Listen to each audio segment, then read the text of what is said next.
नमस्कार। पद्मश्री पुरस्कार से सम्मानित और फिल्म, नाटक, धारावाहिक, व्यंग्य, कविता ऐसी अनेकों विधाओं में जिन्होंने अनोखी लेखन शैली से लेखन किया है, वे हिंदी के प्रख्यात लेखक शरद जोशी जी। आज की कहानी उन्हीं की लिखी हुई है। अतिथि, तुम कब जाओगे? तुम्हारे आने के चौथे दिन बार बार ये प्रश्न मेरे मन में उमड़ रहा है। अतिथि, तुम कब जाओगे? तुम कब घर से निकलोगे मेरे मेहमान?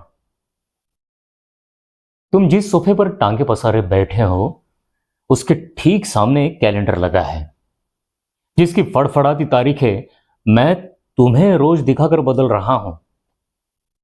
ये मेहमान नवाजी का चौथा दिन है, मगर तुम्हारे जाने की कोई संभावना नजर नहीं आती। लाखों मील लंबी यात्रा कर एस्ट्रोनॉट्स भी चांद पर इतने नहीं रुके जितने तुम रुके।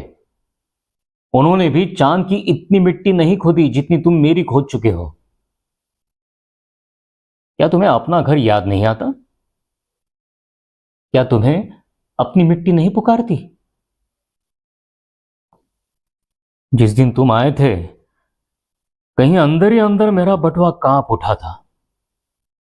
फिर भी मैं मुस्कुराता हुआ उठा और तुम्हारे गले मिला।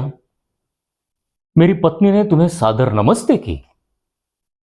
अरे तुम्हारी शान में, ओ मेहमान, हमने दोपहर के भोजन को लंच में बदला और रात के खाने को डिनर में।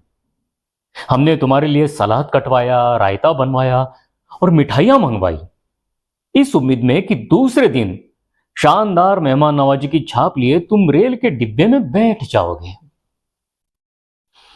मगर आज चौथा दिन है, तुम यही हो। कल रात हमने खिचड़ी बनाई, फिर भी तुम यही हो। आज हम उपवास करेंगे और तुम यही हो। तुम्हारी उपस्थिति यूं रबर की तरह खींचेगी, हमने कभी सोचा न था। सुबह तुम आए और बोले लॉन्ड्री को कपड़े देने हैं। मतलब मतलब यह कि जब तक कपड़े धुलकर नहीं आएंगे, तुम नहीं जाओगे। यह चोट मार्मिक थी, यह आघात अप्रत्याशित था। मैंने पहली बार जाना कि अतिथि केवल देवता नहीं होता, वो मनुष्य और कई बार राक्षस भी हो सकता है। यह देख मेरी पत्नी की आंखें बड़ी बड़ी हो गई। तुम शायद नहीं जानते कि पत्नी की आंखें जब बड़ी बड़ी होती है, मेरा दिल छोटा छोटा होने लगता है। कपड़े धुलकर आ गए और तुम यही हो। अरे पलंग की चादर 2 बार बदली जा चुकी है और तुम यही हो। अब इस कमरे के आकाश में ठाकों के रंगीन गुब्बारे नहीं उड़ते। शब्दों का लेन देन मिट गया, अब करने को चर्चा ही नहीं रही। परिवार, बच्चे, नौकरी, राजनीति, रिश्तेदारी, पुराने दोस्त, फिल्म, साहित्य, यहां तक कि आंख मार मार कर हमने पुरानी प्रेमिकाओं का भी जिक्र कर लिया। सारे विषय खत्म हो गए। तुम्हारे प्रति मेरी प्रेम भावना गाली में बदल रही है। मैं समझ नहीं पा रहा हूं कि तुम कौन सा फेविकॉल लगाकर मेरे घर में आए हो। पत्नी पूछती है कब तक रहेंगे ये। जवाब में मैं कंधे उचका देता हूं। जब वो प्रश्न पूछती हैं, मैं उत्तर नहीं दे पाता। जब मैं पूछता हूं, वो चुप रह जाती हैं। तुम्हारा बिस्तर कब गोल होगा अतिथि? नहीं, मैं जानता हूं कि तुम्हें मेरे घर में अच्छा लग रहा है। सबको दूसरों के घर में अच्छा लगता है। यदि लोगों का बस चलता तो वो किसी और के घर में ही रहते हैं। मगर घर को सुंदर और होम को स्वीट होम इसीलिए कहा गया है कि मेहमान अपने घर वापस लौट जाए।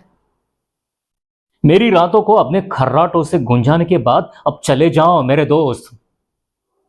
देखो, शराफत की भी एक सीमा होती है, और गेट आउट भी एक वाक्य है जो बोला जा सकता है।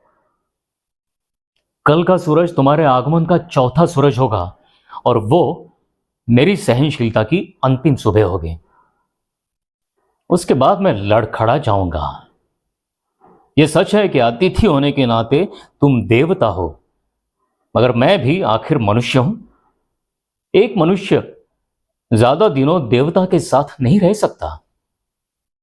देवता का काम है कि वो दर्शन दे और लौट जाए। तुम लौट जाओ अतिथि, इसके पूर्व कि मैं अपनी वाली पर उतरूं। तुम लौट जाओ। ओह, तुम कब जाओगे अतिथि?